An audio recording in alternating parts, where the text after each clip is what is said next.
Bəzi vaxtlar insan özünü elə güman edir ki, onu görmürlər. Yanlış gümanlarımız var. Halbuki müşahidə olunuruq, nəzarətdəyik. Quranda ümumiyyətlə bir dənə maraqlı mövzular var. Düşündürür insanı ki, yanlış gümanlar haqqında ayə var.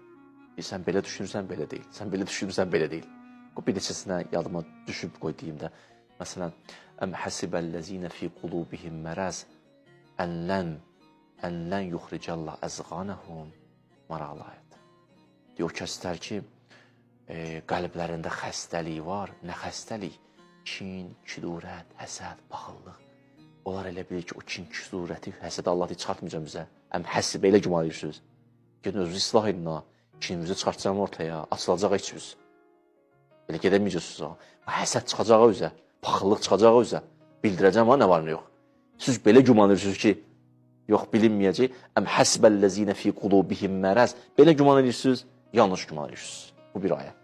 Ya məsələn, ikinci ayə deyim sizə. Əyəhsəbu ən ləm yərahu əhəd. Ay bəşər, elə bilsən səni görən yoxdur. Allah deyir, elə bilsən səni görən yoxdur. Mələklər səni görür, yer səni görür, göy səni görür, Peyğəmbər səni görür, Allah səni görür, məkan səni görür, zaman səni görür. Şahidlərin çoxdur, əzaların şahiddir. İkinci ayə.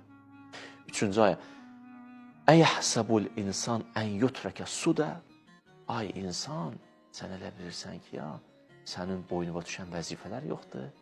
Hər saatvun, hər dəqiqəvin bir vəzifəsi var, onu icra eləməlisən. Sən boş yerə tutmurlar. Hər gün bir ilahi vəzifələrim onu icra eləməlisən. Sən elə boş buraxıldın. Dördüncü ayə.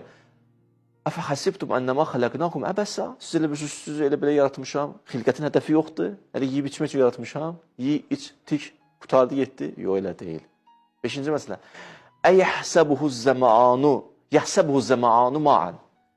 Bəzi elə bilir ki, yaxşı əməlləri çoxdur. Amma o yaxşı əməl deyil, günahdır. Elə biləcək, ibadət edirsən, amma günah, sən özünün xəbəri yox.